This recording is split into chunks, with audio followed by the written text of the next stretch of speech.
Okay, so here we are. What is today? I'm with my boy Pascal. It's 9:34 p.m. It is the 3rd of May. And I'm going to have Pascal do me a favor and hit the record while he's behind the camera. And I'm going to show y'all what's going on. So this is the bolt that broke in the engine, if y'all can see right there. And we used an extractor to extract the broken piece out of the engine, because if we weren't able to, he'd need a new engine. So we literally saved an engine with an extractor set. It wasn't looking good at first. I was using this one and we broke the tip off. If you tap with one finger on the screen, it'll focus on whatever you're looking at, like whatever you want it to focus on. Yeah, right there, that little yellow square. Yeah. So that is the one that was not going well. And then I went and said, forget it, we're going to go with the big boy here. And originally these smaller drill bits weren't doing it. And then I went and upgraded to this big boy, Mr. Black and Gold over here. And this drill bit, I'm going to put it right next to it, was worth the money. This guy cut right into that bolt like it was butter. And I went through a couple of these. I broke a couple of the spider bolts. They're not cheap, but whatever. We were trying. They were like nicking it but not cutting it. This Black and Gold from Cleline, however you pronounce that, that's the one that really cut into it. And I was using the DeWalt with the spiders, and then I switched over to my Ryobi here, and I was able to get the broken piece out. And if you come over here, I'm going to show where that was. It was up in that hole, if y'all can see up inside that hole right there. And that hole, after I put the new water pump on, is the hole for the serpentine belt tensioner. Come look over here. So this is the new one we're going to be putting on. I'm going to switch over to this light because this one's a little too intense.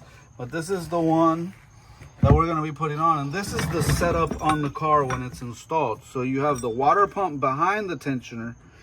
And then you have the water pump pulley that goes over it, and your belt spins. And your tensioner will have a bolt here and a bolt there. And this will flex, the little shock absorber will flex as you rev the engine, and the pulleys and the belt flex. And you could see this had failed, and it was actually cutting into it because the water pump shaft, the bearing in there is hard and stiff. It had failed. And the pulley was giving out, rubbing up against here. The tensioner was giving out. And then it was so much tension that it broke that main bolt that holds this. It's one little bolt there, it broke it.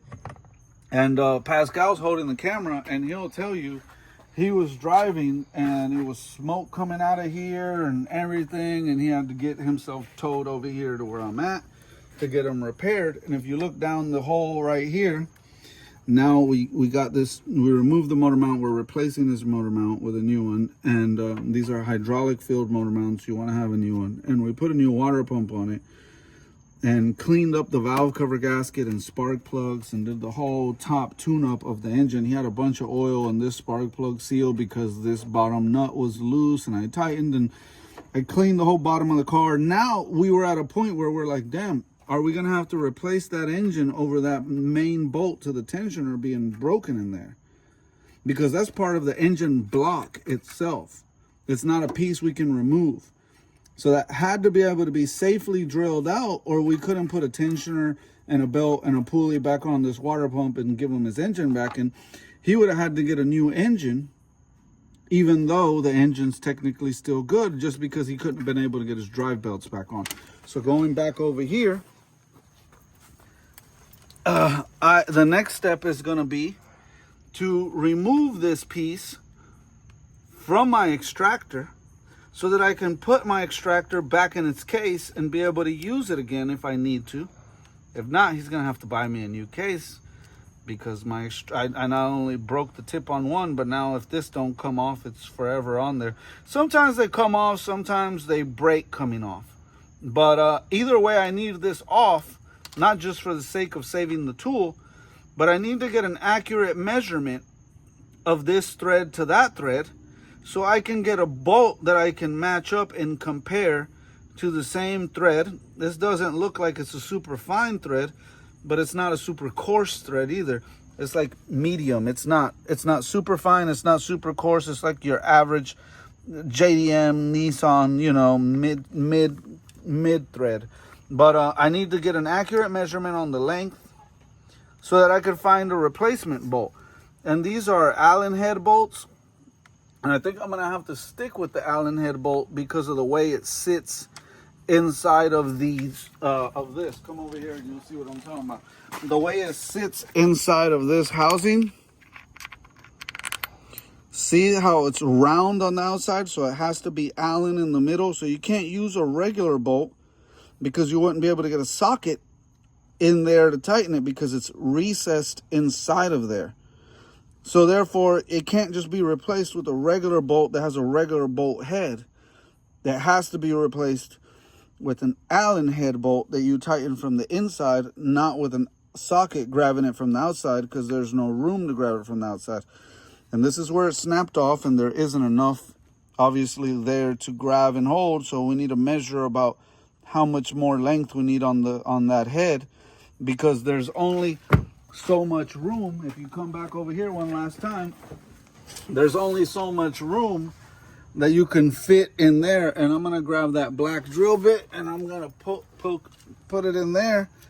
And then what I would do is put a mark on it right here to measure the depth of how much room I got to go in there. And then I would look at whatever bolt I get and I would look at my mark and I would know how much depth I got. You can use a toothpick or whatever else. I'm too lazy, and this is the closest thing I got to me, so this is what I'm going to end up using. But, yeah, a toothpick, anything that fits in there, a pencil, anything, mark it, and that gives you the depth. And then you need to know your thread diameter, and like I said, it needs to be an Allen head bolt to fit in there. Now, another thing I'm going to tell him is there was no way to reach this without removing the main crank pulley because it was in the way from getting in here and drilling, so I had to remove that. And we're probably going to want to pick up this seal, which is the crank pulley seal, so it doesn't leak before we put that back on there. Look at all our shavings from when we were shaving. We'll clean that up. But yeah, we're going to replace this seal, find the correct bolt, put this back together. The good news is Pascal doesn't need to buy a new engine. And you know, a lot of times as a mechanic, you don't want to give someone bad news and say, hey, sorry, bro, but you're kind of like up creek without a paddle on this one, and you might need a new engine. And you can't really guarantee that you're going to be able to get it out because sometimes you win and sometimes you don't. But you do your best to try to save someone from having to buy a new engine. And this could have been avoided if the serpentine belt tensioner, if the water pump would have been changed a little sooner instead of letting them go so long. But what's done is done. We're at the point where we're just trying to save the engine now. Don't let yours go to the point where it gets this extreme, but definitely be careful who you give it to, because I have a lot of experience doing this kind of job. I told Pascal I've done it a lot, and even though I've done it a lot, I can't guarantee you that it's going to come out. Sometimes it's not coming out. It's so seized in there. And we use the torch. If you want to shine down here, we were using the torch to put heat into the bolt hole and heat it up. And I almost went through a full tank. This was a brand new tank. And I pretty much am down to almost nothing left. It's empty. So it took some heating. I'll have to go buy a new tank. But we were able to soften up the bolt enough and drill into it with the right drill bit. I highly endorse this drill bit if you're dealing with this. I've always used the spider ones, and they do okay. But this was like, wow. So definitely the right drill bits matter. You want to have the right angle, because if you don't get the right angle and you break the drill bit off inside of the bolt, then you really ain't getting it out. So it's a lot of liability. It's very high stress. It's like, biting your fingernails. Is this going to happen or not? Me and him were doing high Yugens and high fives and everything else because I couldn't guarantee it. I've had a lot of success doing it. But I'm still not going to tell you, I guarantee you I'll get it out. I'm not that arrogant to think that I can get them out every time. But be careful who you get. This could cost you your engine, to recap, if you don't change things in time before they get this bad. And be careful who you let work on your car if you did get to this point. But just wanted to show, this is what, a 2010? 9 Honda Civic with the 1.8, I believe, yes, non-turbo. And if you need to do a serpentine belt, do it on time. And if your bolts break, fingers crossed, you get a guy that knows what he's doing and he can get it out for you. Have a good one. Thanks for watching.